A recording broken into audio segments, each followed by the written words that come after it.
ધર્મો રક્ષતિ રક્ષિતઃ. જય શ્રી સ્વામિનારાયણ. આ આધારાનંદ સ્વામી રચિત શ્રી હરિચરિત્રામૃત સાગર ગ્રંથ પૂર 19 અને તરંગ 20માં શ્રી સ્વામિનારાયણ ભગવાનની કળિયુગની આ ભવિષ્યવાણી આ છે. સર્વોપરી શ્રી સ્વામિનારાયણ ભગવાન એમ કહે છે કે જે મનમુખી થાય તે અસુર જાતિ છે. મોક્ષનો ખપ ન હોય તો ગમે તેમ વર્તે તેના ઉપર અમારો હુકુમ નથી. સત્સંગના ગ્રંથ લઈને કેટલાય અસુરો જગતમાં પૂજાશે પણ તેનો મોક્ષ થતો નથી.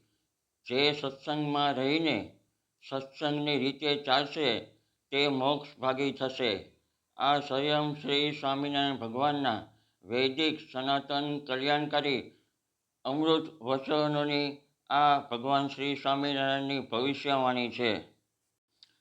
ભગવાન શ્રી સ્વામિનારાયણ સ્થાપિત વૈદિક સનાતન કલ્યાણકારી મૂળ ઉદ્ધવ શ્રી સ્વામિનારાયણ સંપ્રદાયની સત્સંગની વૈદિક સનાતન કલ્યાણકારી રીત એટલે વચનામૃત વરતાલ 18માં શ્રી હરિજીએ જે રીતને અવશ્ય જાણવાની જે આજ્ઞા કરી છે એ જ મૂળ ઉદ્ધવ શ્રી સ્વામિનારાયણ ષડંગી સંપ્રદાયની સત્સંગની વૈદિક વેલિડ સનાતન કલ્યાણકારી આ રીતમાં જે લોકો ચાલશે તે લોકો જ મોક્ષ ભાગી થશે.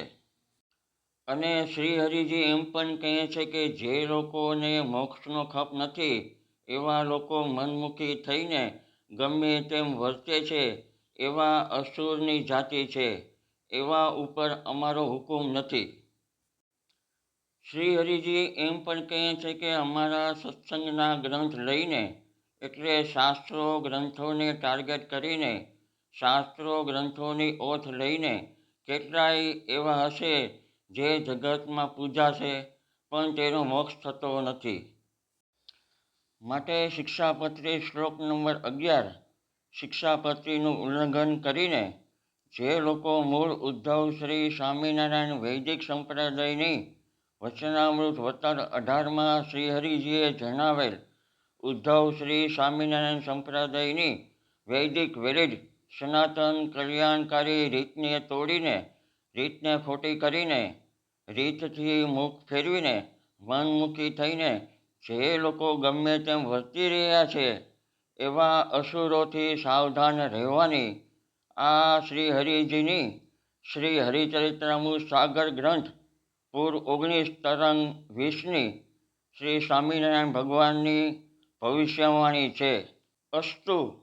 શ્રી ધર્મભક્તિ શ્રી હરિકૃષ્ણ મહારાજની જય. શ્રી લક્ષ્મીનારાયણ દેવની જય. શ્રી નરનારાયણ દેવની જય. શ્રી છપૈયાવાસી બાળ પ્રભુ શ્રી ઘનશ્યામ મહારાજની જય. ભક્તો, મારા મુખની સર્જરી 11 વર્ષ પહેલાં કરેલ હોવાથી આપને આ મારા શબ્દો બરોબર ન સમજાયા હોય તો આપ તે બદલ મને ક્ષમા કરશો જી. શ્રી ધર્મકુળ આશ્રિત હિતેશજી વાળાના જય શ્રી સ્વામિનારાયણ. ધન્યવાદ.